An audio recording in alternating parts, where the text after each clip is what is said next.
श्रीगुरून् वैष्णवांश्च श्रीरूपं साग्रजातं सहगण रघुनाथान्वितं तं सजीवं साद्वैतं सावधूतं परिजन सहितं कृष्ण चैतन्य देवं श्री राधा कृष्ण पादान् सगण ललिता श्री विशाखान्वितांश्च हे कृष्ण करुणा सिंधु दीनबंधु जगतपते गोपेश गोपिका कांत राधा कांत नमस्तुते तप्त कांचन गौरांगी राधे वृंदावनेश्वरी वृषभानुसुते देवी प्रणमामि हरिप्रिये वाञ्छाकल्पतरुभ्यश्च कृपा सिन्धुभ्य एव च पतितानां पावनेभ्यो वैष्णवेभ्यो नमो नमः। जय श्री कृष्ण चैतन्य प्रभु नित्यानंद श्री अद्वैत गदाधर श्रीवासादि गौर भक्त वृंद। हरे Krishna Krishna Krishna Hare Hare Hare Ram Ram Ram Hare Hare.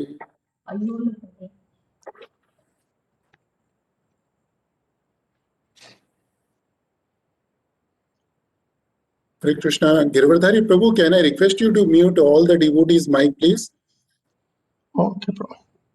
I think few devotees' mics are on. Okay, bro.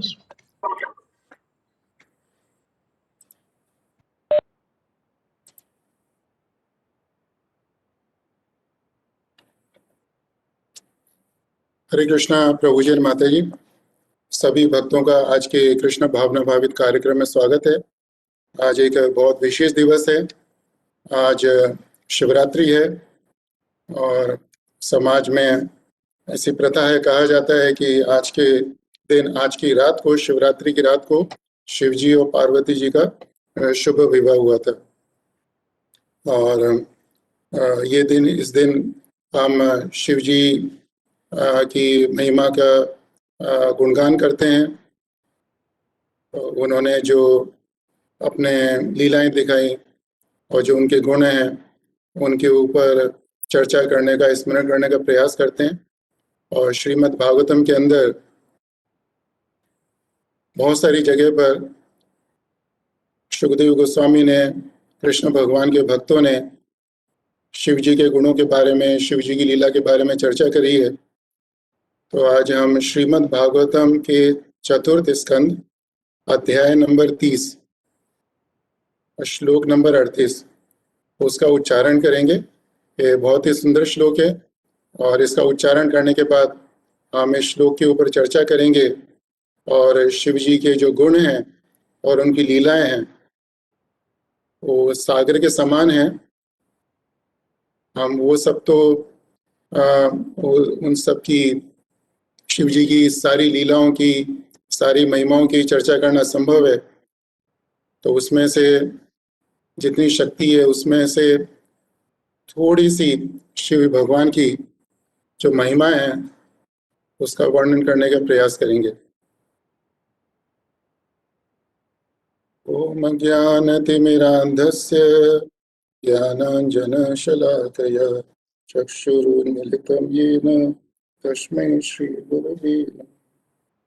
ओम नमो भगवते वासुदेवाय।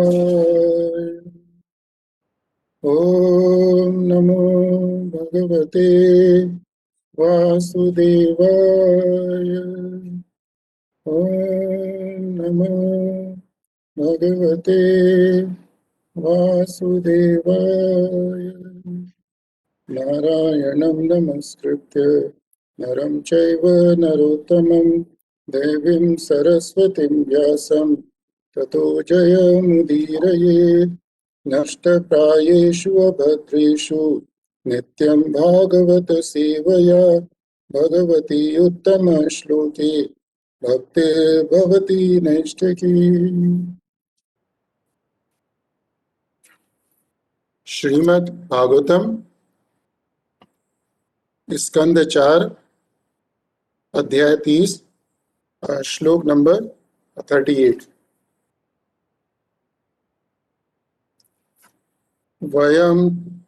वयं तु साक्षात् भगवन् भवस्य प्रियस्य सख्युः क्षणसङ्गमेन सदुश्चिकित्सस्य भवस्य मृत्यो भीषतमं त्वाद्यगतिं गतः स्म।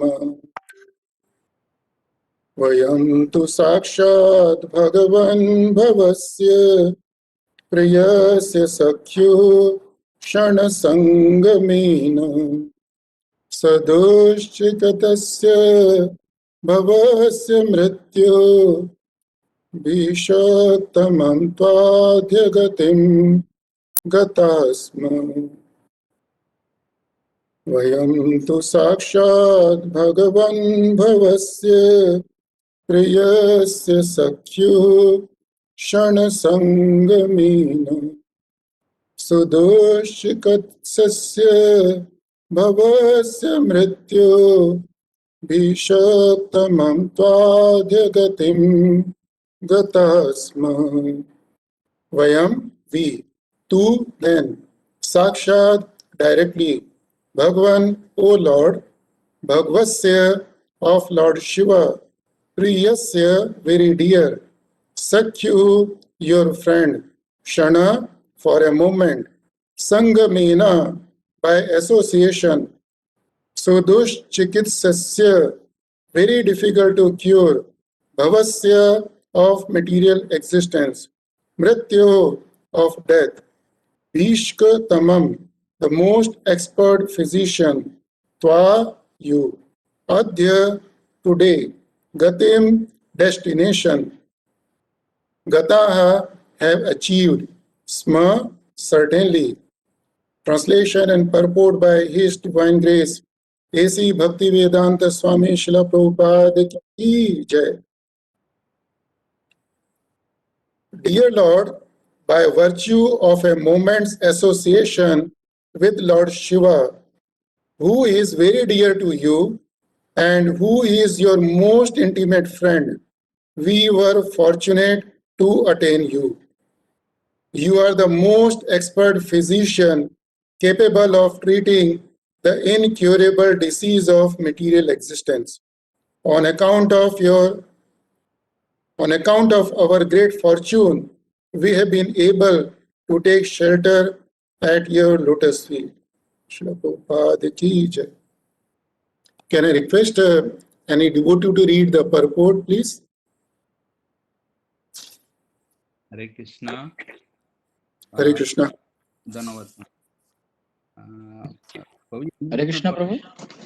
Hare Krishna, Prabhu. Can I read, Prabhuji? Yeah, Prabhu. Okay. It has been said, Harim vina na mritim taranti. Without taking shelter of the lotus feet of the personality of Godhead, one cannot attain relief from the clutches of Maya, the repetition of birth, old age, disease, and death.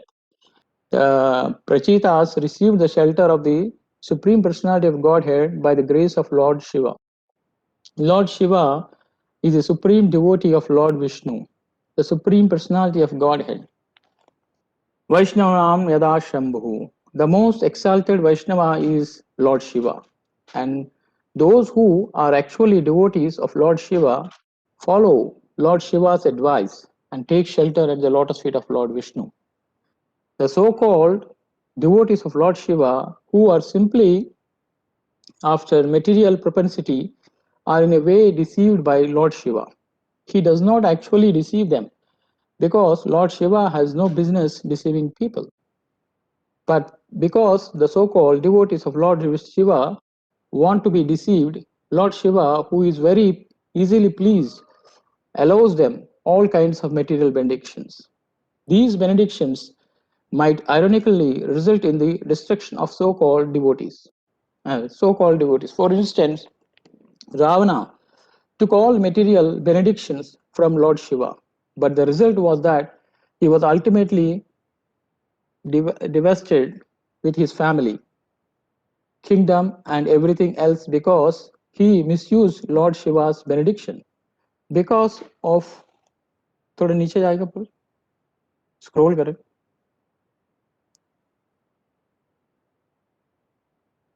For instance, Ravana took all material benedictions from Lord Shiva, but the result was that he was ultimately destroyed with his family, kingdom, and everything else because he misused Lord Shiva's benediction.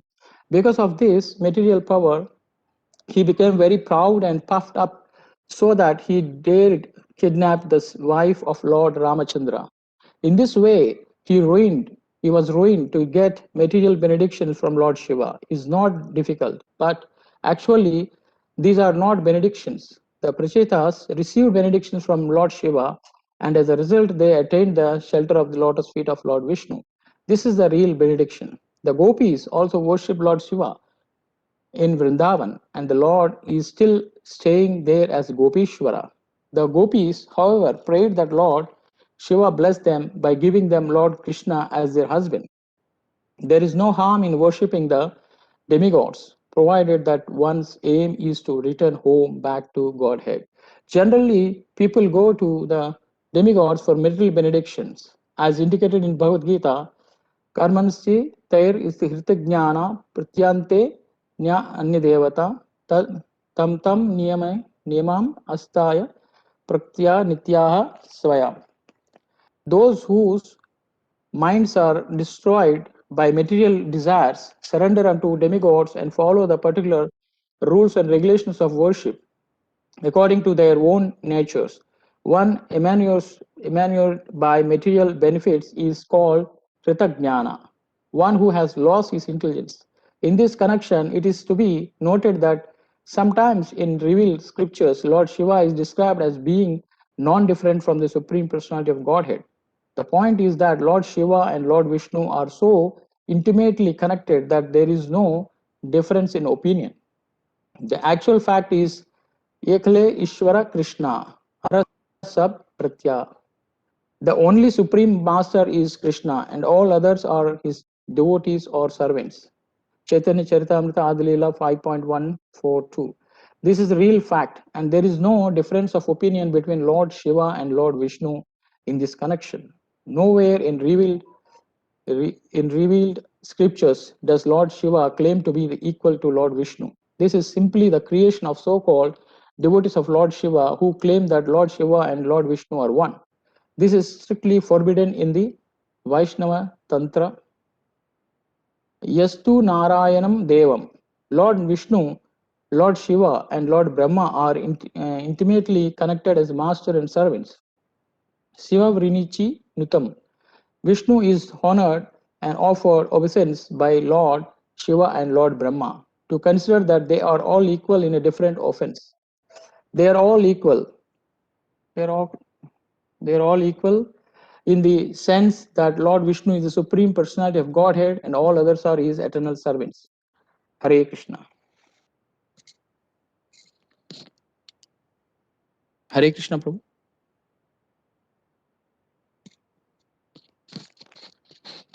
हरे कृष्ण प्रभु. प्रभु purport हो गया प्रभु.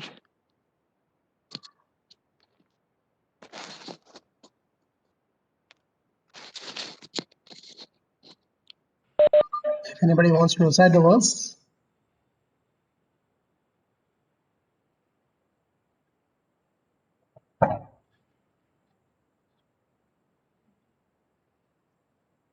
वयं तु साक्षात् भगवन्भवस्य प्रियस्य सख्युः क्षणसङ्गमेन सुदुश्चिकित्स्यस्य भवस्य मृत्योर्भीषक्तमं त्वाद्य गतिं गतः स्म. हरे कृष्ण. भयां तु साक्षात् भगवान् भवस्य प्रियस्य शुश्रूषणसे सङ्गमेन सुदुश्चिकित्सास्य भवस्य मृत्योर्विषाक्तमं ताद्य गतिं गता स्म.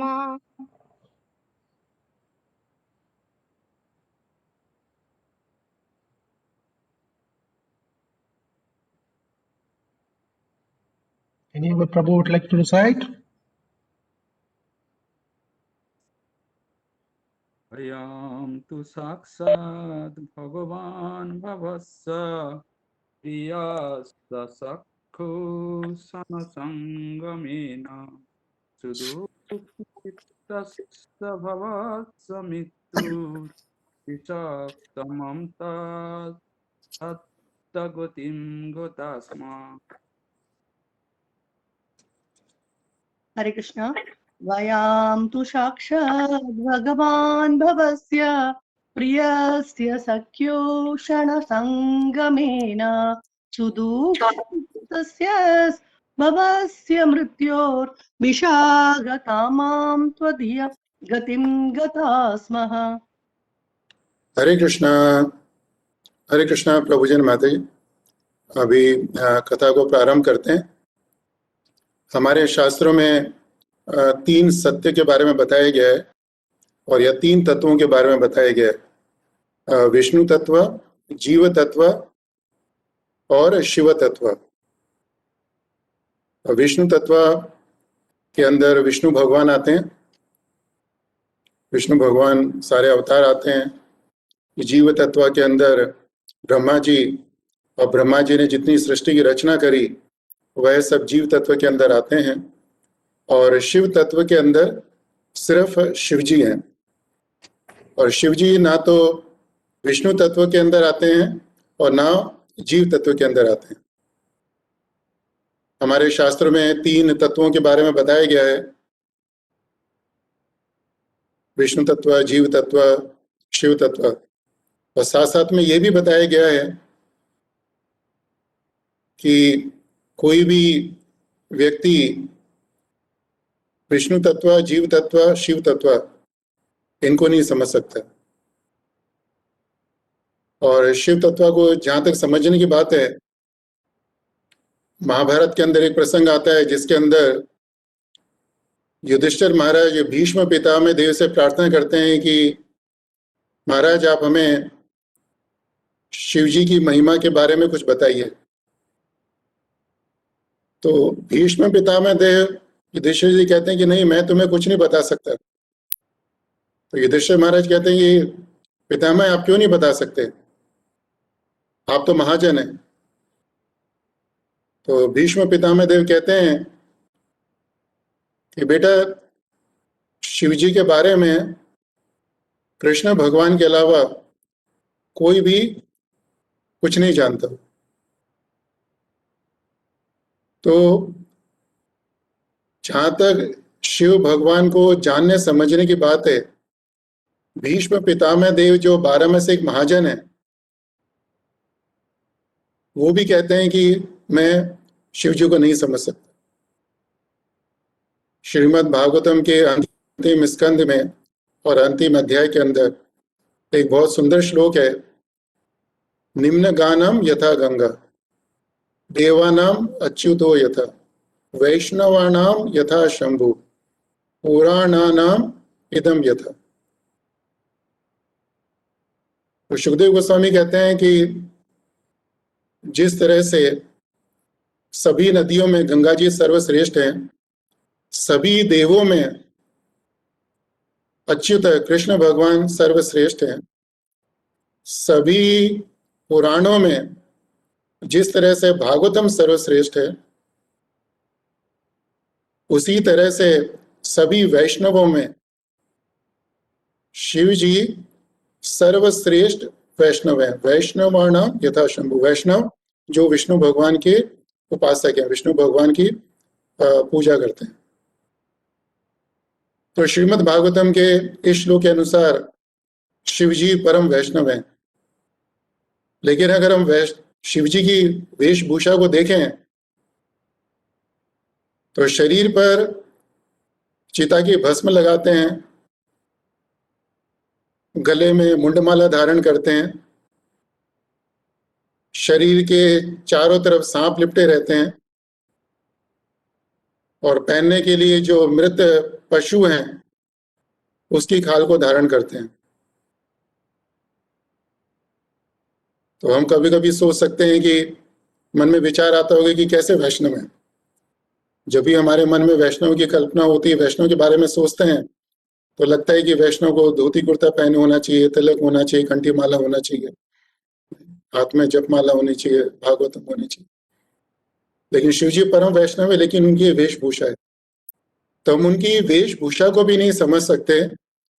तो उन्होंने जो लीलाएं करी, उन्होंने वस्त्रों को जो आश्चर्यचकित वरदान दिए, उन्होंने विष धारण किया, वह शंकराचार्य जी के रूप में आए और उन्होंने भगवान राम की पूजा को स्वीकार किया और ही allowed lord Rama to worship himself. और यह सब, यह रहस्य है, हम साधारण जीवों के वश में नहीं है कि हम शिव जी की सब लीलाओं को समझ सकें। ब्रह्म संहिता के अंदर ब्रह्मा जी हमको बताते हैं कि शिव जी का क्या स्वरूप है। क्षीरम यथा दधि विकार विशेष योगात् संजायते नहीं तथा पृथगस्ति हेतु यह शंभुतामपि तथा समुपैति कार्यात् गोविंदम आदि पुरुषम तमहम भजामि। तो ब्रह्मा जी कहते हैं कि विष्णु के अंदर और शिव जी के अंदर भेद है भी है, भेद है भी और नहीं भी है। भगवान और शिव और विष्णु दोनों एक हैं और साथ साथ अलग भी हैं। और किस तरह से उदाहरण देते हैं, क्षीरम यथा दधि विकार वेश योगा, कि जिस तरह से क्षीरम दूध से दही बनता है, जब दूध के अंदर विकार आता है तो दूध समुपैति मतलब स्वीकार करता है, दूध दही का रूप स्वीकार करता है। तो एक तरीके से दूध और दही एक हैं, समान हैं। और अगर हम दूसरी दृष्टि से देखें तो दूध और दही दोनों अलग अलग, दोनों अलग अलग कार्य के लिए प्रयोग किए जाते हैं। जिस तरह से हम देखते हैं कि घर के अंदर हीटर है, वो हमें गर्मी देता है और कूलर हमें ठंडक देता है, तो दोनों के लिए बिजली की जरूरत पड़ती है। और दोनों के अंदर जो बिजली आती है, हीटर के अंदर, कूलर के अंदर, और बिजली का सोर्स भी एक ही है, लेकिन वो बिजली अलग अलग समय में अलग अलग काम करती है। हम शास्त्रों में देखते हैं कि 3 चरित्र हैं। अभी कुछ समय पहले नित्यानंद त्रयोदशी थी, तो लक्ष्मण जी, बलराम जी, नित्यानंद प्रभु, यह सब कृष्ण भगवान के द्वारा प्रकट होते हैं। और तीनों, अगर हम इनके तत्व को देखें तो तत्व इन तीनों का एक ही है, लेकिन इन तीनों ने अलग अलग समय में अलग अलग लीलाएं करी और विपरीत लीलाएं करी। तीनों का उद्देश्य था, लक्ष्मण जी का, बलराम जी का, नित्यानंद प्रभु का उद्देश्य इनका एक ही था, भगवान की सेवा करना। लेकिन तीनों ने सेवा अलग अलग तरीके से करी।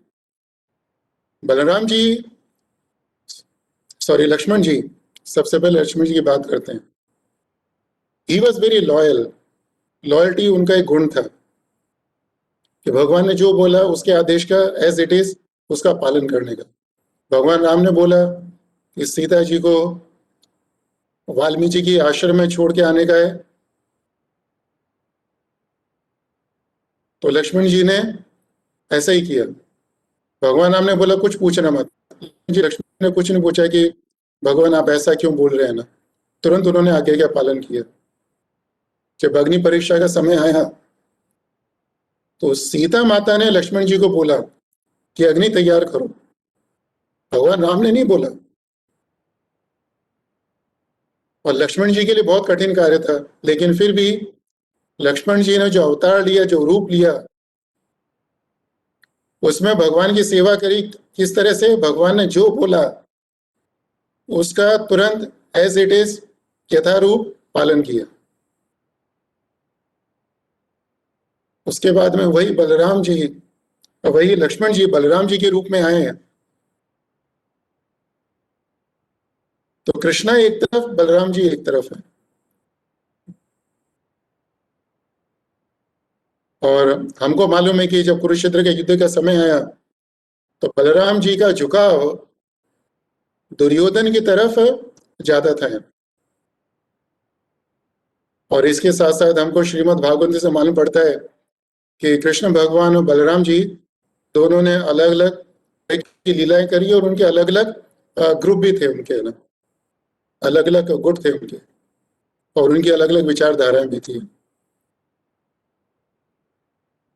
और नित्यानंद प्रभु आए तो नित्यानंद प्रभु का उद्देश्य भी भगवान की सेवा करना था, लेकिन उन्होंने जो लीलाएं करी, और लीलाओं में हम देखते हैं कि भगवान ने जो बोला नित्यानंद प्रभु ने उसके विपरीत किया। उन्होंने भगवान की आज्ञा का पालन नहीं किया। भगवान ने नित्यानंद प्रभु को बोला कि तुम बंगाल में रहने का, जगन्नाथपुरी नहीं आने का, लेकिन अगले दिन ही नित्यानंद प्रभु जगन्नाथपुरी पहुंच गए। तो हम देखते हैं कि तीनों तत्व, लक्ष्मण जी, बलराम जी, नित्यानंद प्रभु एक ही हैं। तीनों का उद्देश्य भगवान की सेवा करने का है, लेकिन वह अलग अलग समय में अलग अलग रूप से अलग अलग लीलाओं के द्वारा भगवान की सेवा करते हैं। इसी तरह से शिव जी के दो रूप हैं, एक तो शिव तत्व है और दूसरा है रुद्र तत्व, और दोनों ही बिल्कुल विपरीत स्वरूप है। शिव तत्व के बारे में सोचें, विचार करें तो शिव तत्व मीन्स वेरी ऑस्पिशियस, बहुत ज्यादा शांत। और इसके साथ साथ शिव तत्व वो रूप है कि जिसके अंदर शिव जी सभी चीजों को त्याग कर कर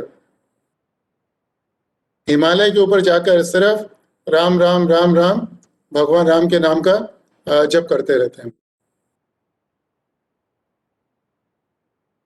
दुर्गा जी के पति हैं, उनके स्वामी हैं, संसार में जितने वैभव हैं वह सब क्षण मात्र में इच्छा शक्ति के द्वारा प्रकट कर सकते हैं, लेकिन फिर भी जो उनका शिव रूप है, शिव रूप के अंदर वह कुछ काम नहीं करते।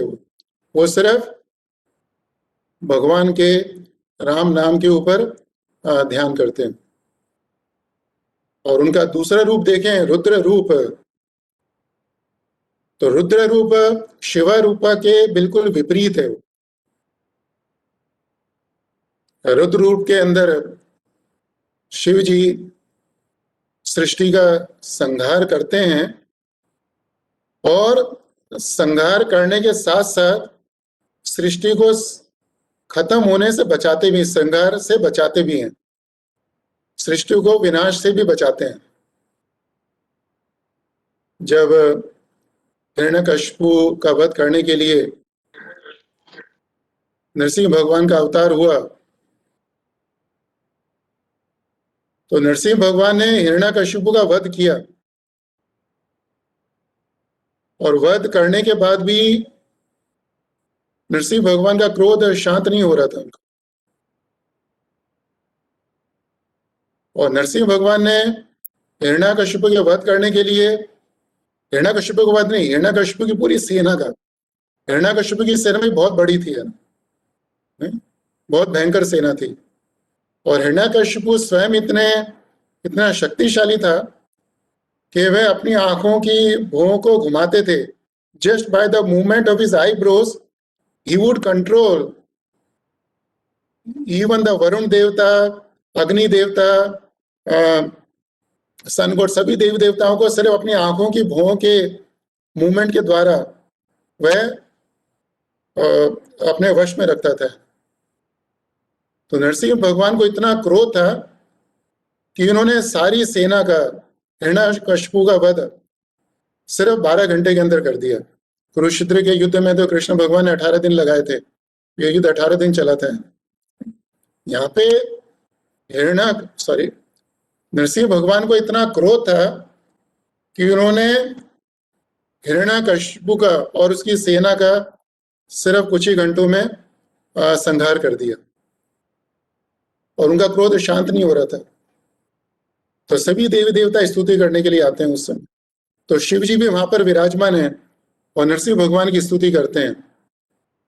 और स्तुति करते समय कहते हैं कि भगवान आपने जो रूप लिया है, यह रूप कैसा रूप है? यह रूप कोप काल युगांत है, कि आपका जो क्रोध है ये मेरा स्वभाव है। Your anger is manifested in me, और lord Shiva wanted to say that I am the manifestation of your anger. जो कृष्ण भगवान का क्रोध है वह शिवजी के रूप में प्रकट होता है हुआ। तो वहां पर शिवजी नरसिंह भगवान को बोलते हैं कि भगवान अभी तो प्रलय का समय नहीं आया, तो कृपा करके शांत होइए। और इसके साथ साथ शिवजी नरसिंह भगवान को शांत भी करते हुए हैं। और इसके बाद में हमको मालूम है प्रहलाद महाराज आते हैं, भगवान को प्रणाम करते हैं। लेकिन इससे पहले शिवजी ने जो स्तुति करी उसका प्रयास क्या था कि वे चाहते थे कि नरसिंह भगवान कहीं और ज्यादा संहार नहीं करें।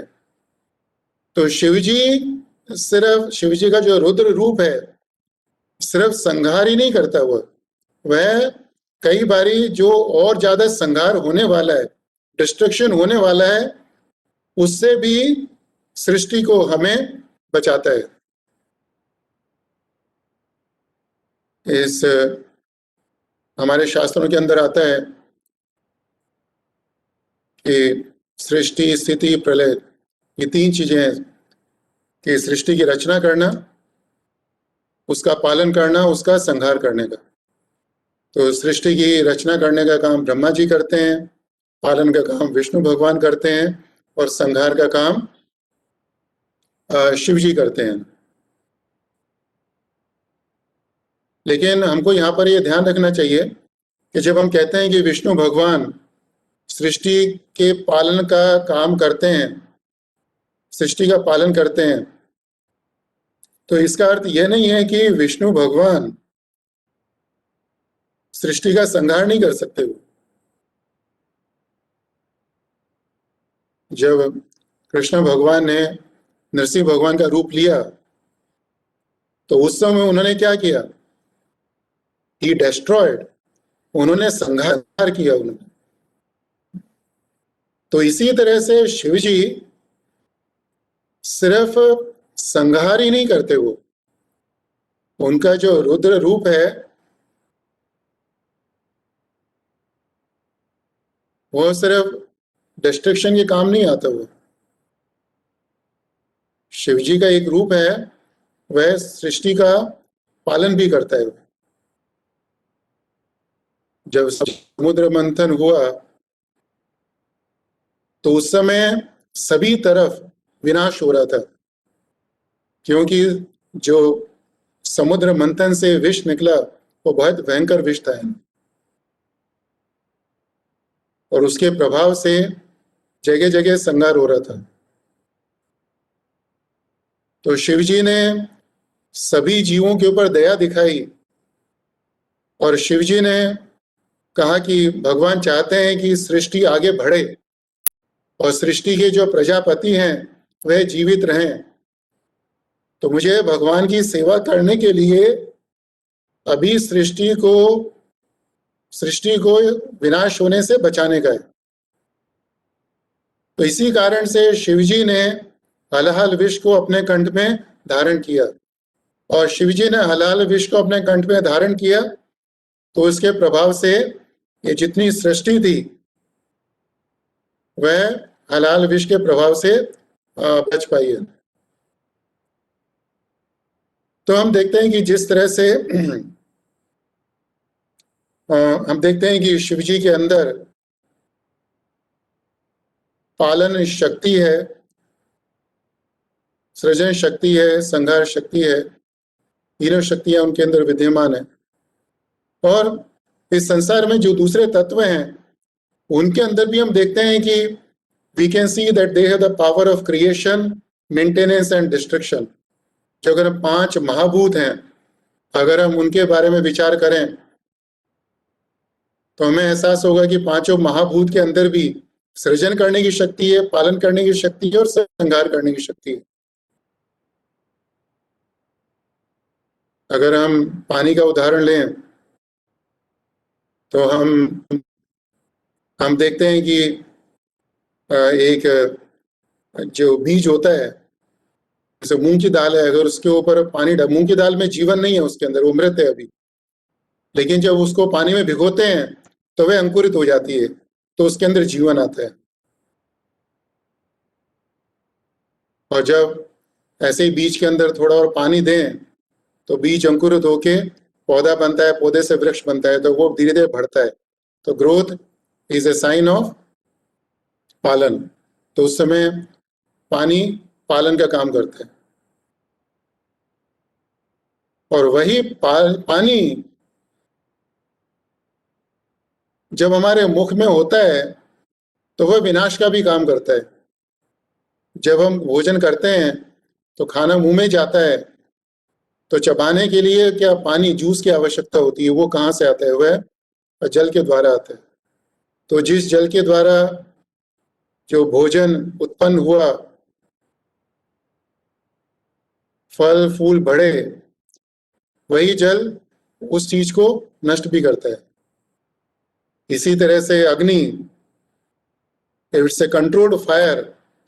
अगर थोड़ी सी अग्नि हो तो वह एक, जब हम भोजन बनाते हैं, भोजन बनाने के लिए अग्नि की आवश्यकता होती है, तो थोड़ी सी अग्नि हो तो भोजन को प्रकट करती है ना।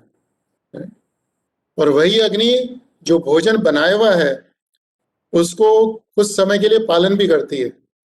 कभी कभी हम देखते हैं कि हम दूध को लाके उबालते हैं घर में। क्यों? क्योंकि नहीं उबालेंगे तो दूध जल्दी खराब हो जाएगा। और इस तरह से बना हुआ खाना है, उसको अगर हम गर्म करेंगे तो कुछ ज्यादा समय के लिए चलेगा। तो इसका अर्थ है कि अग्नि भोजन को प्रकट करती है और पालन भी करती है। लेकिन वही अग्नि अगर अनकंट्रोल्ड हो तो वह विनाश भी कर सकती है। और कितना विनाश कर सकती है? जब भगवान हनुमान जी ने लीला दिखाई तो उनकी पूंछ में थोड़ी सी आग थी, और उस थोड़ी सी आग से पूरी लंका जल के राख हो गई। तो कहने का तात्पर्य यह है कि जब हम शिव जी के बारे में बात करते हैं तो हमारे मन में सिर्फ यह विचार नहीं आना चाहिए कि शिव जी सिर्फ संहार का काम करते हैं। वो that is one of the role he does, लेकिन इसके साथ साथ भगवान की सेवा के लिए शिव जी और बहुत सारी लीलाएं भी करते हैं। भगवान की अलग अलग रूप में सेवा करते हैं। अभी इस श्लोक के अंदर प्रचेता जी शिव भगवान की स्तुति कर रहे हैं। इस श्लोक के बैकग्राउंड में देखें हम तो हमें मालूम पड़ता है कि किंग प्राचीन बरही एक बहुत बड़े राजा थे, उनके 10,000 पुत्र थे, प्रचेता। तो राजा ने अपने बच्चों को आज्ञा दी कि बेटा तुम्हें विवाह करने का है ना। तो पुत्रों ने बोला कि पिताजी हम विवाह नहीं करेंगे, अभी विवाह से पहले हम तपस्या करेंगे, भगवान की भक्ति करेंगे, कि जिससे हम विवाह के बाद भी भगवान को भूलें ना। तो उन्होंने प्रतिज्ञा करी कि अभी हम 10,000 साल तक भगवान की भक्ति करेंगे। कहाँ भक्ति करेंगे? हम समुद्र के अंदर जाकर भगवान की भक्ति करेंगे, जहां पर हमें कोई डिस्टरबेंस नहीं हुए। तो यह प्रतिज्ञा करके 10,000 पुत्र महल से बाहर निकलते हैं। और जैसे ही बाहर निकलते हैं तो थोड़ी दूर चलते हैं और देखते हैं उनके सामने शिव भगवान खड़े हैं, और उनको आश्चर्य होता है कि शिव जी यहां पर कैसे प्रकट हुए ना। तो शिव जी बोलते हैं कि बेटा मैं तुम लोगों से बहुत प्रसन्न हूं। तो प्रचेता जी बोलते हैं कि भगवान हमने तो आपको याद नहीं किया, हमने तो आपकी स्तुति नहीं करी, तो आप हमसे कैसे प्रसन्न हो गए। तो शिव जी बोलते हैं कि बेटा तुमने जो भगवान की भक्ति करने का संकल्प लिया है, उस संकल्प मात्र से ही मैं बहुत प्रसन्न हूं, और मुझे इतनी प्रसन्नता हुई कि मुझे लगा कि मुझे तुमसे मिलके आना चाहिए, मुझे जाकर तुम्हें आशीर्वाद देना चाहिए। तो प्रचेता जी को शिव भगवान के दर्शन होते हैं, उनको आशीर्वाद मिलता है। उसके बाद में 10,000 साल तक भगवान की भक्ति करते हैं। भगवान की भक्ति करने के बाद में भगवान भक्ति से प्रसन्न होते हैं और भगवान उनको दर्शन देते हैं, और भगवान उन सब प्रचेता से बहुत प्रसन्न होकर कहते हैं कि हमसे वर मांगो। और उसके बाद में प्रचेता भगवान की स्तुति करते हैं, और स्तुति करते समय यह श्लोक बोलते हैं वो। तो इस श्लोक के अंदर 4 लाइनें हैं, उसमें से दूसरी लाइन है, प्रभुपाद जी ने उसके ऊपर व्याख्या करी है अपने तात्पर्य के अंदर। रचयिता बोलते हैं कि प्रियस्य सख्यु क्षण संगमेन, क्षण संगमेन, क्षण संग। रचयिता जी कृष्ण भगवान को बोलते हैं कि हमें आपके दर्शन हुए,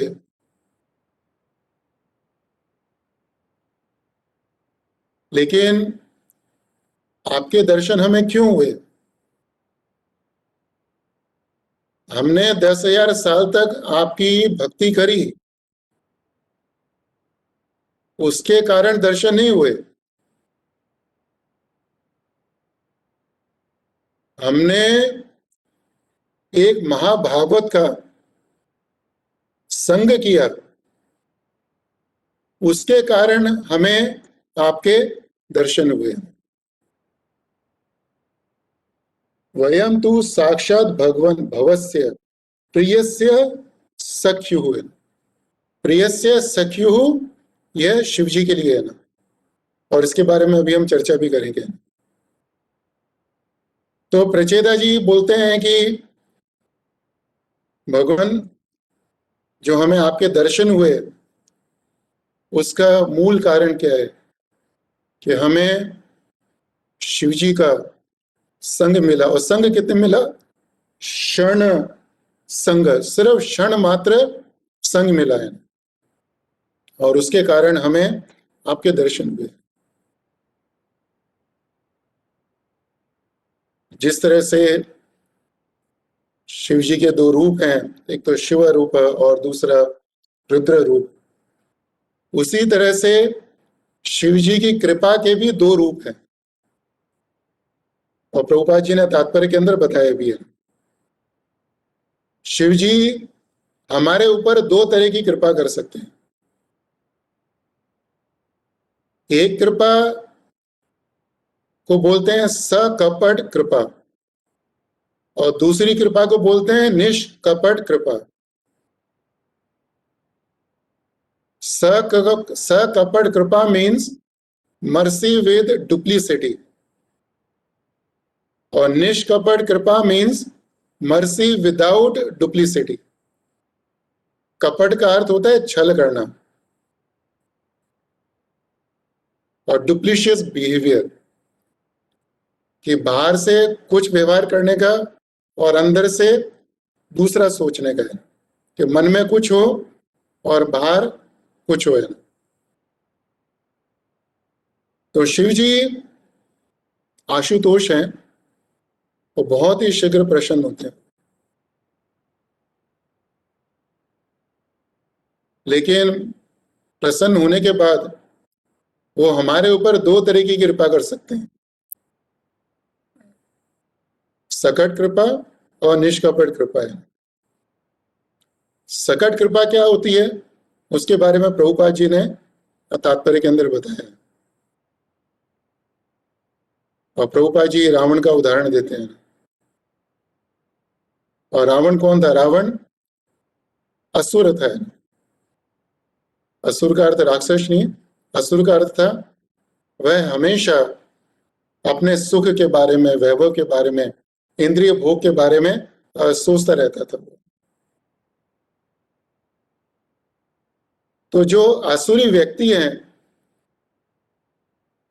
कि जिन व्यक्तियों को, जिन जीवों को सिर्फ धन चाहिए, अच्छी संतान चाहिए, अच्छा पति, अच्छी पत्नी, अच्छी विद्या, यह सब चीजें उनको अपने भौतिक सुख, भौतिक लाभ के लिए चाहिए, तो शिव जी उनको देते हैं ये सब चीजें। लेकिन यह शिव जी की सकपट कृपा है। This is mercy with duplicity है। क्यों? क्योंकि शिव जी स्वयं इन चीजों को धारण नहीं करते। शिव जी ने इन सब चीजों को त्याग किया है। शिव जी दुर्गा जी के पति हैं, और दुर्गा जी संसार में जितने भौतिक वैभव हैं वह सब जीवों को देती हैं।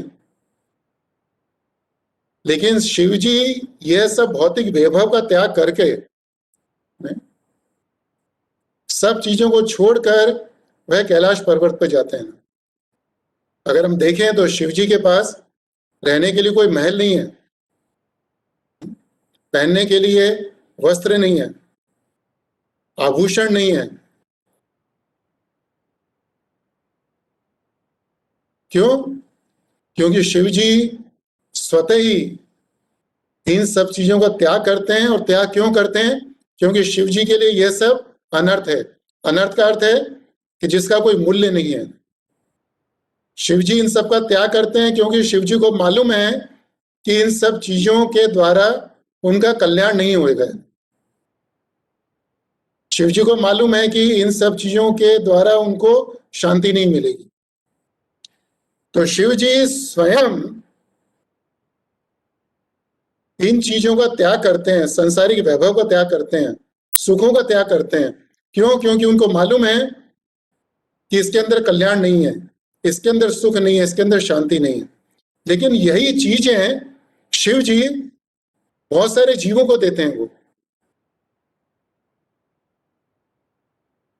और यह शिव जी की सकपट कृपा है ना।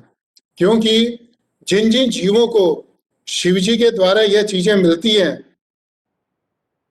धन सुख समृद्धि मिलती है, और वह भगवान की सेवा में नहीं लगा पाते, तो यह शिव जी की सकपट कृपा है। इसका अर्थ है कि शिव जी उस भक्त से, सो कॉल्ड डिवोटी से प्रसन्न नहीं है। चैतन्य भागवत के अंदर वृंदावन दास ठाकुर दो श्लोक बोलते हैं। वो कहते हैं, शिरच्छेदी भक्ति ये न करे दशानन, नाम मान्य रघुनाथ शिवेर कारण, Ravan worship Shiva but would not worship Lord Ramchandra.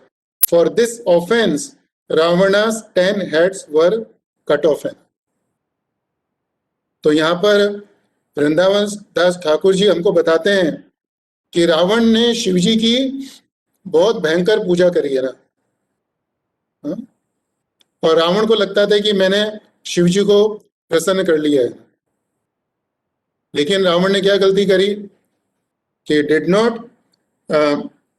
शिरे Chhedi भक्ति ये न करे दशानन ना मान्य रघुनाथा। उन्होंने भगवान राम को नहीं माना है ना, और शिवेर कारण, और कहते हैं इसी कारण से रावण के शिर छेदी, उसके 10 के 10 सिरों का विनाश हो गया है।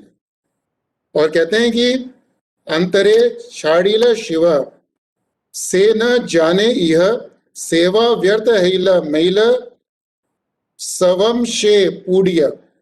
In his heart, Lord Shiva rejected Ravana and did not accept his seva. Ravana did not know this.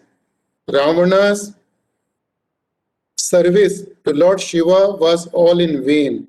In this way, he and his family were destroyed. Antare Chadila Shiva.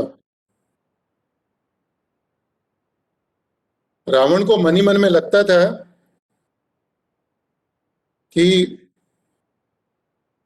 मैंने शिवजी को प्रसन्न कर लिया, लेकिन यहाँ पर शिवजी अंतरेल छाड़ीला शिवा, शिवजी ने अपने हृदय के अंदर रावण को रिजेक्ट कर दिया था, उनको वैभव दिया।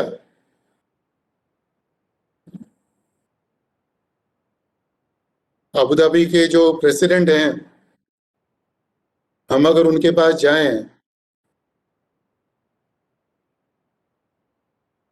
तो वो हमें बहुत सारा वैभव दे सकते हैं और अपनी सेवा भी दे सकते हैं।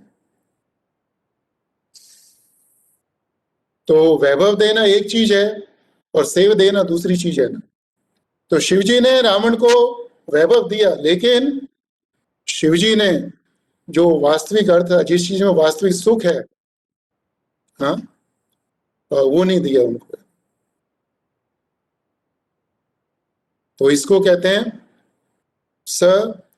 कपट कृपा, कि दूर से लगता है, बाहर से देखें तो लगता है कि शिवजी ने कृपा करी, लेकिन शिवजी ने रावण के ऊपर कभी कृपा नहीं करी थी। और दूसरी होती है निष्कपट कृपा, द मर्सी विदाउट डुप्लीसिटी है,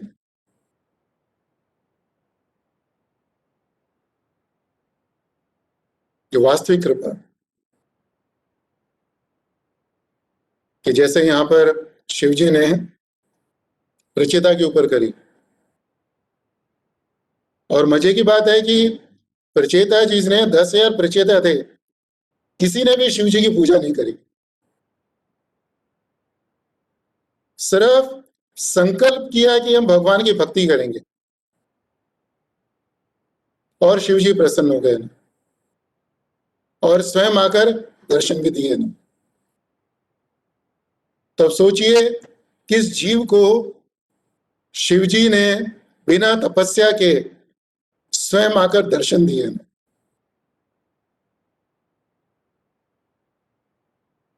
और दर्शन ही नहीं दिए, आशीर्वाद भी दिया, जिसके कारण प्रचेता जिसको भगवान के दर्शन हुए हैं।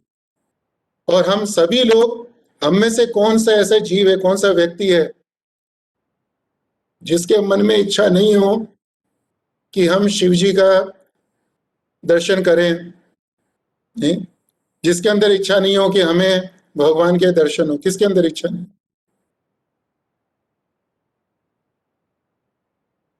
लेकिन हमको ना तो शिवजी के दर्शन होते और ना ही कृष्ण भगवान के दर्शन होते। भक्ति सिद्धांत सरस्वती ठाकुर कहते हैं कि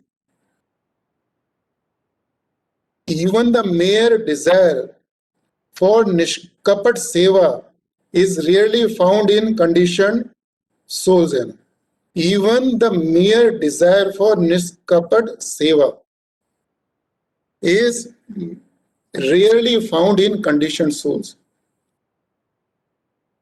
तो भक्ति सिद्धांत सरस्वती ठाकुर कहते हैं कि संसार में शायद ही कोई ऐसा जीव हो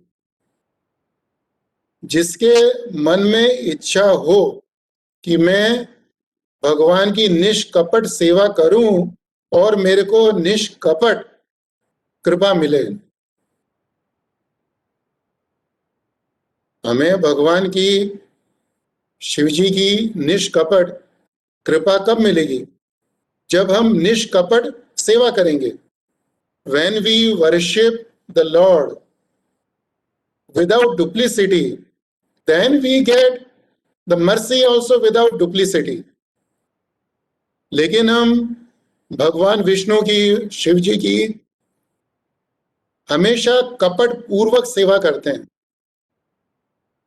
अपने लाभ के लिए, अपने स्वार्थ पूर्ति के लिए उनकी सेवा करते हैं, उनकी पूजा करते हैं।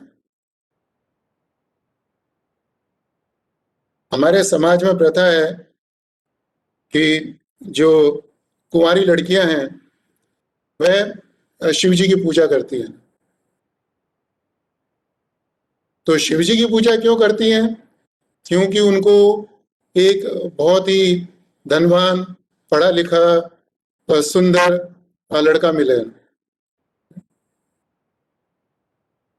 लेकिन शिव जी की पूजा करने का उद्देश्य यह नहीं होना चाहिए कि हमको एक बहुत ज्यादा धनवान लड़का मिले, बहुत ज्यादा सुंदर लड़का मिले। प्रभुपाद जी कहते हैं एक श्लोक के तात्पर्य में कि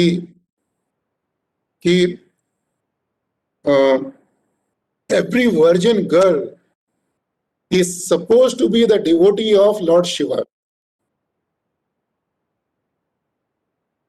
प्रभुपाद जी कहते हैं कि हर एक लड़की को शिव भक्त होना चाहिए। लेकिन किस लिए?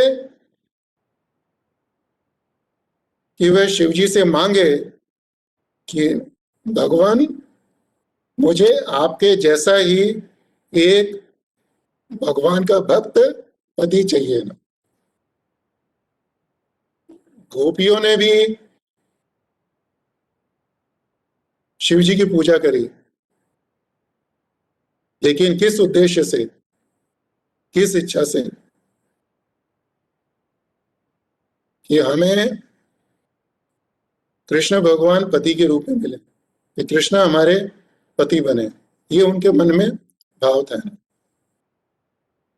और कुछ भी इच्छा नहीं थी, कुछ भौतिक लाभ की, भौतिक सुख की इच्छा नहीं थी। तो प्रभुपाद जी तात्पर्य में बताते हैं, कामे स्थिर हिते ज्ञान प्रपद्यन्ते अन्य देवता। कि हृदय ज्ञान है कि कामे स्थिर, कि हमारा जो साधारण जीव है, जो हमारा मन है, हमेशा काम से भरा रहता है।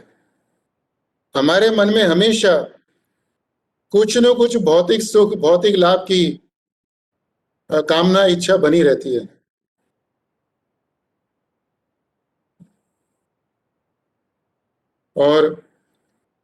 और इसी कारण से हमारा कल्याण नहीं होता है। ये यथा माम प्रपद्यन्ते ताम सतैव भजाम्यहम्। भगवान कहते हैं कि जो जिस भाव से मेरी पूजा करता है, मैं उसी भाव से उसको रिवॉर्ड भी, उसको फल भी देता हूं मैं।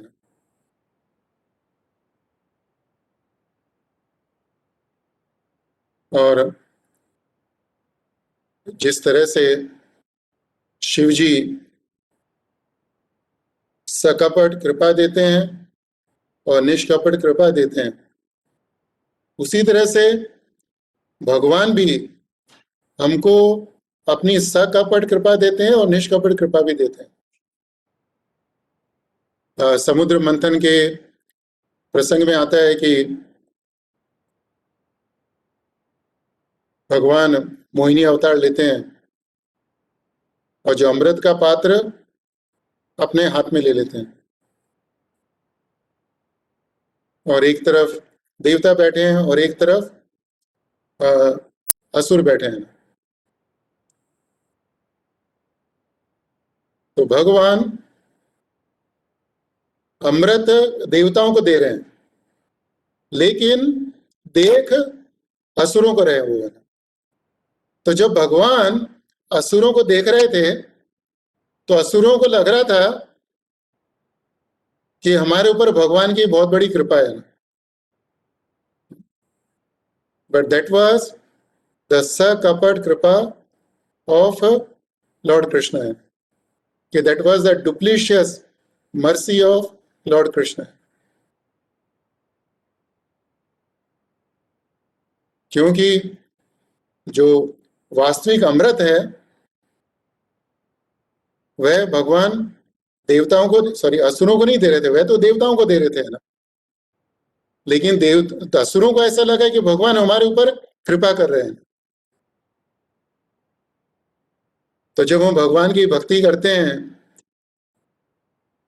और अगर हमें लगता है कि हमारे पास सारे सुख हैं, समृद्धि है, वैभव है, तो हमको कभी कभी सोचना चाहिए कि ये क्या भगवान की वास्तविक कृपा है, नहीं है। यह कहीं भगवान की सकपट कृपा तो नहीं है। और हम इस सकपट कृपा को देखते हुए उनकी निष्कपट कृपा को तो नहीं छोड़ रहे हम। कि जिस तरह से कि दानव लोग भगवान को देख रहे हैं और उनको लग रहा है कृपा मिल रही है, लेकिन कृपा कौन से मिल रही है? सकपट कृपा मिल रही है। और निष्कपट कृपा वो दूसरी जगह बढ़ रही है ना। तो इसी तरह से हमको भक्ति मार्ग में देखना चाहिए कि भगवान की भक्ति करते करते ऐसा समय आए कि हमें लगे कि हम अभी बहुत ज्यादा सुखी हैं, बहुत ज्यादा शांति है, सभी तरह के वैभव हैं। तो कहीं यह भगवान की सकपट कृपा तो नहीं है? कहीं ऐसा तो नहीं है कि इस कृपा को देखते हुए हम भगवान की निष्कपट कृपा को भूल जाएं? निष्कपट कृपा और कहीं बट रही है, हमारा ध्यान उस तरफ नहीं है। जैसे असुरों का ध्यान अमृत की तरफ नहीं था उस समय ना, जहां पर उनको जो चीज चाहिए थी वो बट रही थी। उनका ध्यान कहाँ था? भगवान की जो सकपट कृपा है तो वो उसकी तरफ था। और हम जब भी शिव जी की पूजा करें तो हमें शिव जी से क्या मांगना चाहिए, उसके संदर्भ में एक बहुत ही सुंदर श्लोक है श्रीमद् भागवतम के अंदर। और वह श्लोक भागवतम के स्कंद 12 अध्याय 10 के अंदर दिया गया है। और यह श्लोक मार्कंडेय ऋषि ने बोला है। मार्कंडेय ऋषि भगवान के बहुत बड़े भक्त थे, लेकिन साथ साथ शिव जी की पूजा भी करते थे। लेकिन शिव जी की पूजा करते समय वह क्या बोलते थे और क्या मांगते थे, तो श्रीमद् भागवतम में शुकदेव गोस्वामी हमको बताते हैं। यह श्लोक है 12.10.34। वरम एकम वृणे अथापि पूर्णात् कामाभिवर्षणात् भगवती अच्युतां भक्तिं तत्परेषु तथा त्वयि। वरम एकम वृणे अथापि, बहुत ही सुंदर श्लोक है। यहाँ पर मार्कंडेय ऋषि शिव भगवान से कहते हैं कि वरम एकम वृणे अथापि, कि मुझे सिर्फ एक ही वरदान चाहिए। और शिव जी कहते हैं एक वरदान क्यों, मांगो जो तुम्हें मांगना है ना। तो मार्कंडेय ऋषि कहते हैं पूर्णात् कामाभिवर्षणात्, कहते हैं कि कामाभिवर्षणात्, कि शिव जी का स्वभाव क्या है? काम अभिवर्षणात्, कि हमारे अंदर जितनी इच्छाएं हैं वो सब इच्छाएं पूरी कर सकते हैं। कामाभिवर्षणात्, वो वर्षा कर सकते हैं हमारे ऊपर सारी सुखों की, सारी समृद्धि की। कि वरम एकम वृणे अथापि, अथापि मतलब ऑल दो नहीं, और पूर्णात मतलब कि शिव जी से कहते हैं कि भगवान आप तो पूरी तरह से पूर्ण हो, कामा भी वर्षनाथ, आप मेरे ऊपर सारी सुख समृद्धि की अभिवर्षना, वर्षा कर सकते हो ना, लेकिन मुझे कुछ भी नहीं चाहिए। वरम एकम, मुझे एक ही वर चाहिए। क्या वर चाहिए? भगवती अच्युताम भक्ति में, कि भगवती कृष्ण भगवान, अच्युताम कृष्ण भगवान का दूसरा नाम, और भक्तिम भगवान की भक्ति है, कि मुझे कृष्ण भगवान की भक्ति चाहिए ना। और वो भगवान के लिए कहते हैं अच्युताम, अच्युताम का मतलब जो कभी गिरते नहीं है। तो यहां पर ऐसा क्यों बोलते हैं? वो ऐसा इसलिए बोलते हैं क्योंकि वह बताना चाहते हैं कि भगवान, क्या आप मुझे जो भी वरदान देंगे वह सभी वरदान नष्ट हो जाएंगे, वो सभी वरदान नाशवान है ना। लेकिन सिर्फ एक ही वरदान है जिसका कभी नाश नहीं होगा है, जो हमेशा रहेगा। और वह वरदान क्या है? भगवती अच्युताम भक्ति में, कि मुझे भगवान की भक्ति चाहिए, और भगवान की भक्ति के साथ साथ तत्परेषु तथा त्वयि। तत्परेषु का मतलब है, हमने पिछले हफ्ते में भगवद गीता का दूसरा अध्याय पढ़ा था, उसमें मत पर शब्द आया था। मत पर भगवान कहते हैं मेरे को समर्पण करने का। तत्पर, यहाँ पर वही कृष्ण भगवान तत्परेषु, कि मुझे एक ही वरदान चाहिए, कि मुझे आपकी और आपके साथ साथ जो आपके भक्त हैं उनकी भक्ति करने का सौभाग्य प्राप्त। तो हमको याद रखना चाहिए कि जब भी हम शिव जी के पास जाएं तो शिव जी से हम क्या मांगे? हम शिव जी हमें बहुत कुछ दे सकते हैं ना। कामा भी वर्षनाथ, इतना सुख मिलेगा, इतनी समृद्धि मिलेगी कि उसकी कल्पना भी नहीं कर सकते हम।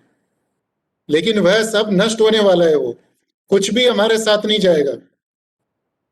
सिर्फ एक चीज हमारे साथ रहेगी, और वह है भगवती अच्युताम भक्ति। भगवान की भक्ति हमारे साथ रहेगी।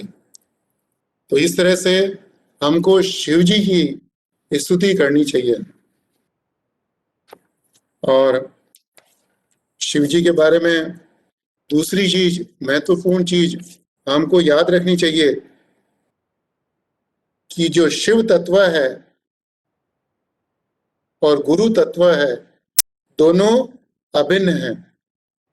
कभी कभी हम गुरु तत्व के बारे में बात करते हैं, स्पिरिचुअल मास्टर के बारे में बात करते हैं, तो गुरु तत्व एंड शिव तत्व both are non different.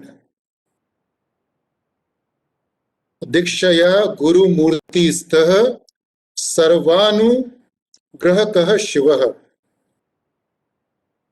Narad पुराण में आता है कि through diksha Shiva the giver of benedictions is manifested in the form of guru. कि जब हम दीक्षा लेते हैं तो गुरु के माध्यम से शिव जी उस गुरु के रूप में प्रकट होते हैं।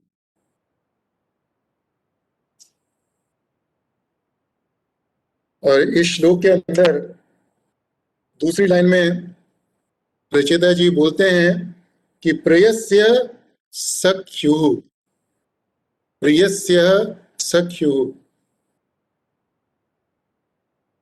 कि शिव जी कौन है? कि शिव जी आपको बहुत प्रिय है। तो यहाँ पे प्रचेदा जी भगवान को बोलते हैं कि शिव जी आपको बहुत प्रिय हैं। इसी तरह से जब हम गुरुवाष्टकम करते हैं तो हम मंगल आरती में क्या बोलते हैं? साक्षात हरितेन साक्षात हरित्वेन समस्त शास्त्री युक्त तथा भावेत सति किंतु प्रभोर यह प्रिय एव तस्य किंतु प्रभोर यह इव। हम किस तरह से गुरु जी की स्तुति करते हैं कि आप तो भगवान के समान हो, साक्षात ही भगवान के साक्षात भगवान हो, लेकिन आप भगवान नहीं हो। आप कौन हो?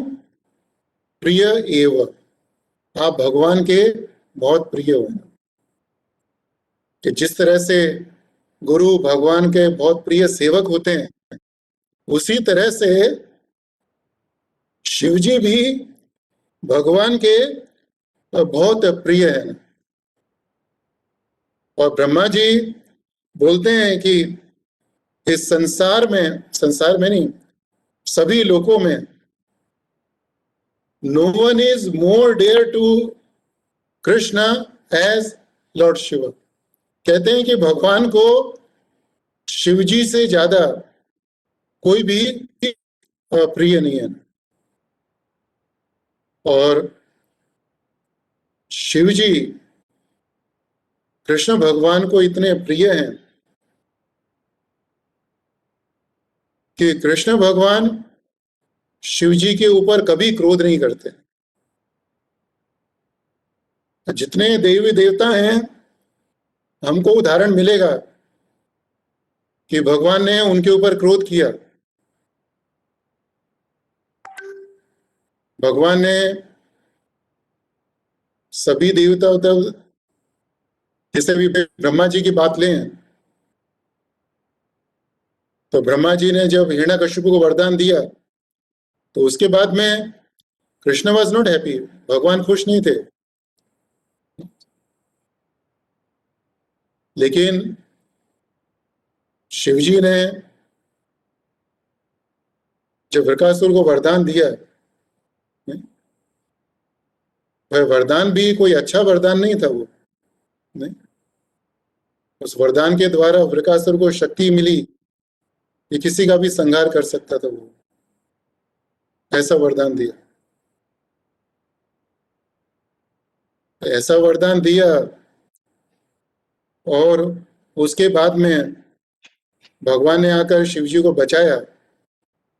और इसके बाद भी भगवान शिवजी के ऊपर क्रोध नहीं किया, शिवजी से नाराज नहीं थे। और बल्कि वह शिवजी को बोलते हैं, ये श्रीमद् भागवत में प्रसन्न आता है, 10वें स्कंद 10th कैंटो और 88 चैप्टर। कहते हैं कि ओ Jagat Guru Mahadev, this demon rascal was killed because of his sinful reactions. You are Jagat Guru महाजना।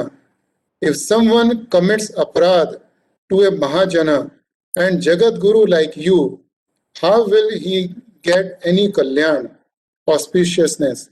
No, it's not possible. तो यहाँ पर कृष्ण भगवान ने ना कि सिर्फ क्रोध नहीं किया, बल्कि शिवजी को वरदान भी दे रहे हैं कि कोई भी व्यक्ति अगर आपके प्रति कुछ भी अपराध करेगा तो उसका कभी भी कल्याण नहीं हो सकता। तो कहने का तात्पर्य यह है कि हम सब, बहुत सारे जीवों के मन में शिवजी के प्रति अलग अलग भ्रांतियां हैं, अलग अलग गलत धारणाएं हैं। हम सबको वह सब हमारे मन से निकाल देना चाहिए और शिवजी के बारे में कुछ जानना है, समझना है, तो उसको तत्व से जानने का, समझने का प्रयास करना चाहिए। और हमें श्रीमद् भागवतम के अंदर जो शुकदेव गोस्वामी ने बताया है, जो भगवान के भक्तों ने बताया है, उसके द्वारा शिव जी को समझने का प्रयास करना चाहिए। और एक चीज याद रखनी चाहिए हमको कि हम शिव जी को प्रसन्न करने के लिए कुछ भी क्यों ना करें,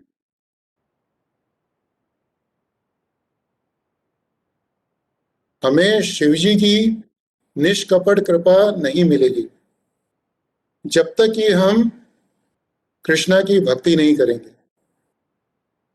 और हमारे सामने उदाहरण है रचयिता जी का कि उन्होंने शिव जी की भक्ति नहीं करी और इवन कृष्ण भगवान की भक्ति भी नहीं करी, सिर्फ संकल्प लिया कि हम भगवान की भक्ति करेंगे। और संकल्प मात्र से शिव जी इतने प्रसन्न हुए कि स्वयं आकर उन्होंने रचयिता जी को दर्शन दिए और उनको वरदान दिया। तो हमें भी शिव जी की उपासना करनी चाहिए। और उपासना किस तरह से करें, श्रीमद् भागवतम में जो 12वें स्कंद में हमने आपको श्लोक बताया, उस श्लोक के उच्चारण करते हुए उनकी उपासना करनी चाहिए। और इसके अलावा शिव जी से कुछ भी नहीं मांगना चाहिए, नहीं, और सिर्फ भगवान की भक्ति मांगनी चाहिए। हरे कृष्ण। सभी भक्तों का बहुत बहुत धन्यवाद। आप सब लोगों ने कथा को सुना और अभी कथा के अंत में किसी भक्त को कुछ प्रश्न है, संदेह है, तो वह पूछ सकते हैं। और हम अभी हमारे पास 5-7 मिनट हैं, तो हम उसके ऊपर चर्चा कर सकते हैं। हरे कृष्णा प्रभु जी, माता जी, हमारे पास थोड़ा सा समय है, तो आप शीघ्रता से कुछ भी आपके प्रश्न हैं, संदेह हैं, टीका टिप्पणी है, वो कर सकते हैं। हरे कृष्ण।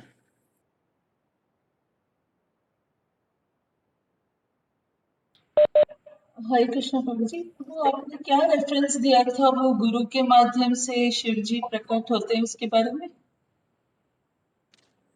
जी, जो गुरु के माध्यम से शिव जी प्रकट होते हैं, हाँ, वो तो माता जी, ये नारद पुराण के अंदर ओके 63.121 दीक्षया गुरु मूर्ति स्तः सर्वानुग्रहकः शिवः। Thank you very much.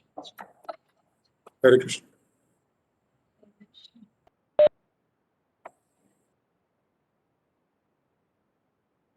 Hare Krishna Prabhu.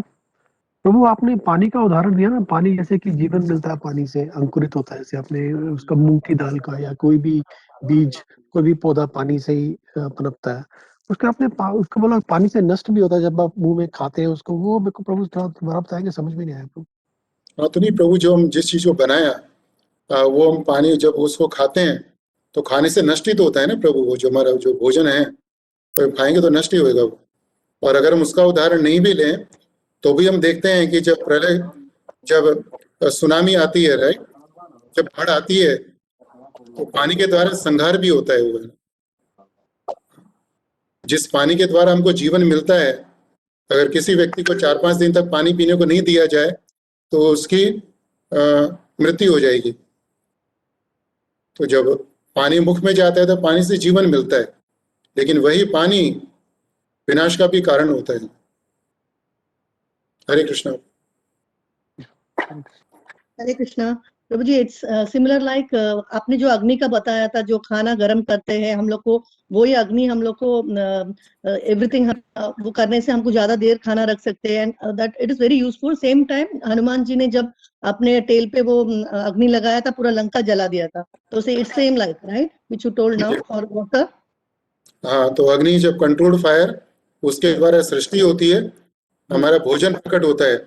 Yes. और भोजन को ज्यादा समय चलाते हैं तो अग्नि वो पालन का काम करती है। हाँ, और वो वही अग्नि संहार का भी काम करती है। Same example with the AC and the heater, electricity, Yeah. the same company. Yes. Thank you so much, Yeah. Prabhuji. Hare Krishna. Krishna प्रभु, अब प्रभु आपने बोला कि शिव जी आशुतोष है, तो आशुतोष से प्रभु एक समझाइए क्या मतलब है प्रभु, क्या उसका? हाँ, आशु मतलब बहुत शीघ्र और तोष में था प्रसन्न होना। तो शिव जी बहुत शीघ्रता से प्रसन्न हो जाते हैं। जैसे हमने आपको उदाहरण दिया कि प्रचेता जी ने शिव जी की उपासना नहीं करी, सिर्फ संकल्प किया कि हम भगवान की भक्ति करेंगे, वो प्रसन्न हो गए, राइट। और इसी तरह से शिव जी के ऊपर हम थोड़ा सा बेलपत्र चढ़ाएं और गंगा जल अर्पण करें तो शिव जी प्रसन्न हो जाते हैं, वो है ना। और हमारे अंदर जो इच्छा है वो इच्छा को पूर्ण करते हैं। इस तरह से शिव जी आशुतोष है। हरे कृष्ण प्रभु। हरे कृष्ण। हरे कृष्ण प्रभु जी, धन्यवाद पूरा वो नाइस लेक्चर। अच्छा प्रभु जी, आपने जो लास्ट में बोला जे कभी कभी हम लोग क्या होता है जे वो सब कुछ ठीक ठाक चल रहा है, मतलब डिवोशनल ड्यूटी सब कुछ ठीक ठाक, हम लोग बोलते हैं ना कृष्ण की कृपा से सब चल रहा है, तो सब कुछ ठीक ठाक चल रहा है, मतलब हम लोग कैसे समझेंगे जो अकपट कृपा है कि निष्कपट कृपा है? सब कुछ ठीक ठाक चल रहा है का अर्थ है कि सब कुछ ठीक ठाक चल रहा है का अर्थ है कि हमारी भगवान की भक्ति चल रही है, नहीं चल रही है। अगर हमारी भगवान की भक्ति नहीं चल रही तो इसका मतलब कुछ भी ठीक ठाक नहीं चल रहा है। और अगर हमारी भगवान की भक्ति चल रही है और इसके साथ साथ भौतिक जगत में उथल पुथल हो रही है तो भी सब कुछ ठीक ठाक हो रहा है। अभी हमने पिछले हफ्ते में एक श्लोक के ऊपर चर्चा करी थी। वो श्लोक भी 8वें स्कंद के अंदर ही है। हाँ, नातः परतरो लोके पुंसः स्वार्थ व्यतिक्रमः यदधि अन्यस्य प्रेयस्त्वम् आत्मनः स्वव्यतिक्रमात्। There is no stronger obstacle, there is no stronger obstruction to one's self-interest than thinking other subject matters to be more pleasing than one's self-realization. So if we find speaking about anything other than Krishna more pleasing than speaking about Krishna, then that's the worst thing is happening in our life. तो यह तात्पर्य है जो हमने आपको बोला कि सब कुछ ठीक ठाक चल रहा है का अर्थ है कि हमारी भगवान की भक्ति चल रही है, नहीं चल रही है ना। और वह चल रही है तो मतलब भगवान की निष्कपट कृपा हमें मिल रही है। और भगवान की भक्ति नहीं चल रही और कितने वैभव क्यों नहीं हो, कितने सुख क्यों नहीं हो, सब कुछ हमारे अनुकूल है तो भी वह निष्कपट कृपा है। हरे कृष्णा माता जी। थैंक यू बहुत धन्यवाद। हरे कृष्ण। हरे कृष्ण। हरे कृष्ण। हरे कृष्ण। हरे कृष्णा प्रभु। हाँ प्रभु, धन्यवाद, प्रणाम। Thank you for as usual nice class. तो जो वृत्तसु का जो प्रेयर है जिसमें ओहम हरे तवो पादोकम मूलि दासान दासो भवितास में हुआ, तो उसमें जो आशुपते गुणंस थे, वो जो आशुपते गोविंद का भगवान का जो नाम है वो कि because he is a lord of Ashutosh, और is it that meaning Ashupate meanings? No no no no, Ashupate वहां पर वो भगवान कृष्ण के लिए, वो शिव जी के लिए नहीं। हाँ, लेकिन because of the Ashu means here Shiva ji का पति है, इसीलिए भगवान को ऐसा नाम पड़ा प्रभु? नहीं नहीं प्रभु, वो भगवान का भी गुण है। जैसे शिव जी का गुण है आशुतोष, अच्छा, श्री कृष्ण भगवान का भी गुण है, वो है ना।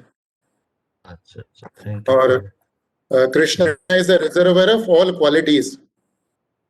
तो Shiva ji is Ashutosh but lord Krishna is a supreme Ashutosh है।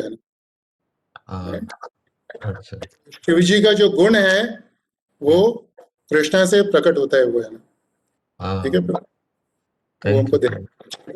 और प्रभु और एक क्वेश्चन था। नॉर्मली ये जो शिव का जो कोट अनकोट जो डिवोटीज होते हैं, दे रेफर टू, जैसे हम लोग एज ए रेफरेंस पुराण उपनिषद वेद ये सब बोलते हैं, तो we never read definitely Shiv Puran and all these things, but is it those Purans also containing this principle that Shivji is a chief devotee of Lord, or when these messages there also?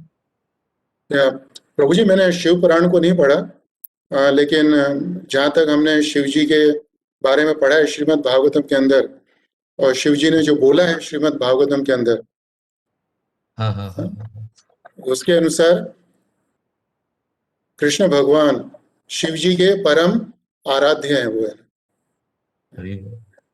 ठीक है प्रभु, thank you प्रभु so much, and especially last part so nice, Prabhu Markandeya. We never came across these parts. It is so nice, Prabhuji. Thank you.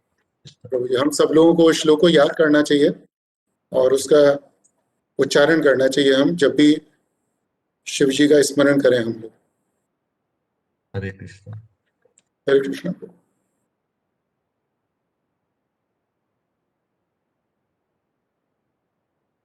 हरे कृष्णा प्रभु जी, माता जी।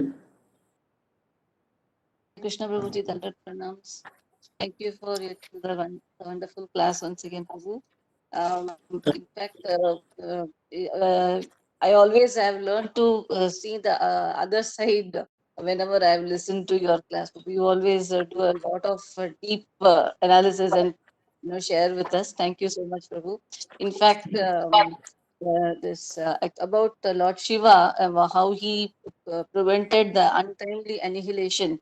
One was as we mostly know, he drank the halahala poison during the Samudra Manthan. But today it was very nice to hear that even during Lord Nrsingadeva's appearance, how Lord Shiva, because in general we only heard that the Devatas prayed, but still nobody could pacify. But today in depth I could hear from you how Shivji actually prevented also by saying, please calm down, it's not time for annihilation now. Right. Thank Hare you so Krishna. much. Hare Krishna.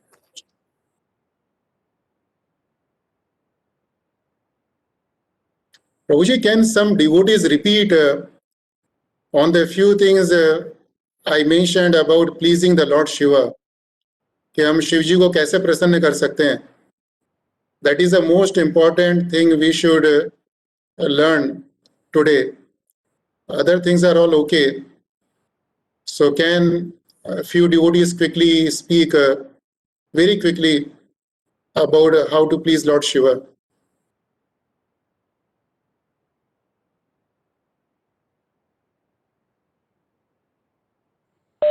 Give a nice example, Prabhu, that one must do Krishna Hare Bhakti Krishna Prabhu. is more important than the Shiva Bhakti. And give the example of... Sorry, Prabhu. Yeah. Sorry, Prabhu, आपकी आवाज नहीं आ रही. Yeah, you said that one must do Krishna Bhakti, then the Shiva Bhakti. Like you gave the example of Prachetas, they did not pray, but they got the mercy of Shiva as well as Lord Krishna. And they have known, that's what actually said, the more important is Krishna Bhakti is more important. Yeah, Prabhu. Hare Krishna. हरे कृष्णा प्रभु, धन्यवाद बोला। Hare Krishna. हाँ, वो कृष्णा भक्ति करने से शिव जी ज्यादा खुश होते हैं। Okay. Hare Krishna, Prabhuji. Dandavat Pranam. Prabhuji, the last point I liked it the most, where you said that when you go to Lord Shiva, you should always ask for to him about giving us the same way the gopis do, that we should ask for Krishna's devotional service.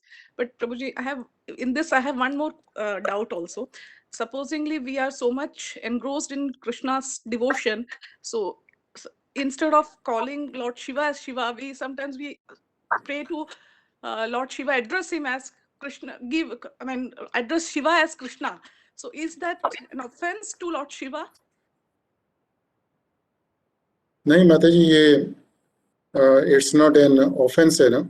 आप मेरे को अभी मेरे पास reference नहीं है, लेकिन शिला प्रभुपाद जी से एक भक्त का संवाद हो रहा था, तो उस समय प्रभुपाद जी को बताते हैं कि ऐसे ऐसे एक दूसरा भक्त है, वो अभी मंदिर में आना शुरू हुआ है और वो शिव जी का बहुत बड़ा भक्त है, लेकिन साथ साथ भगवान की सेवा भी करता है, लेकिन साथ साथ ओम नमः शिवाय इस मंत्र का जाप भी करता है. तो प्रभुपाद जी कहते हैं इट्स ऑल राइट है, राइट.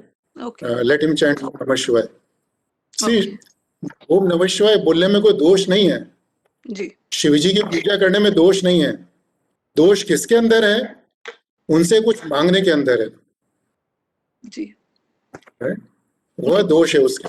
वही भगवान भगवद गीता के अंदर बोलते हैं ना कि काम में स्थिर ज्ञान है ना, भजंती अविधि पूर्वकम।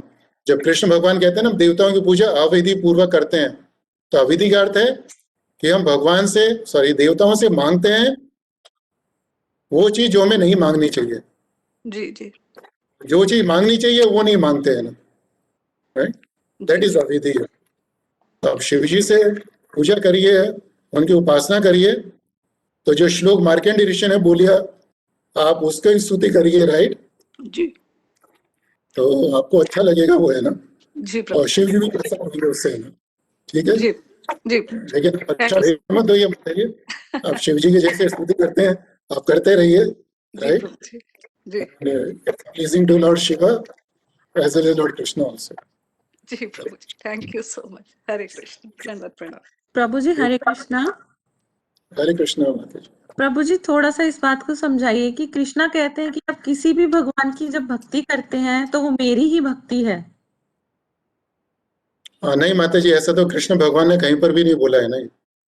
जहाँ तक जितना हमने पढ़ा है और महाराज के भक्तों के मुख से सुना है, तो कृष्ण भगवान ने कहीं पर भी ये नहीं बोला आप किसी की भी भक्ति करो मेरी भक्ति है। भगवान ने ये बोला कि सभी का आदर करो, सभी का सम्मान करो, राइट? लेकिन सभी कृष्ण भगवान के बराबर नहीं है। जब एक लड़की की शादी होती है, हाँ, तो शादी के बाद में एक लड़का उसका पति बनता है ना, तो उस लड़के से उस लड़की का संबंध होता है। लेकिन वो लड़के के संबंध के साथ साथ वो लड़के के परिवार में जितने भी लोग हैं उस लड़की का उन लोगों से भी संबंध होता है। लेकिन पतिव्रता स्त्री क्या करती है कि पतिव्रता स्त्री का ध्यान हमेशा अपने पति की तरफ होता है ना। लेकिन इसका मतलब ये नहीं है कि पति के परिवार में जितने दूसरे लोग हैं वह उनका अनादर करेगी, उनका सत्कार नहीं करेगी, सम्मान नहीं करेगी, राइट? तो इसी तरह से जो भगवान के भक्त हैं, हमें द चेस्ट डिवोटी भक्ति कृष्ण भगवान की करने की है, राइट? लेकिन भगवान के परिवार में, कृष्ण भगवान की सृष्टि में जितने जीव हैं उन सब का आदर करने का है, सम्मान करने का है। और शिव जी तो परम वैष्णव हैं, तो हमें तो इनका बहुत ज्यादा सम्मान करना चाहिए ना। लेकिन शिव जी की स्थिति अलग है और कृष्ण भगवान की स्थिति अलग है ना, दोनों समान नहीं है ना, ठीक है? जी प्रभु जी। हरे कृष्ण माता। हरे कृष्ण। हरे कृष्ण।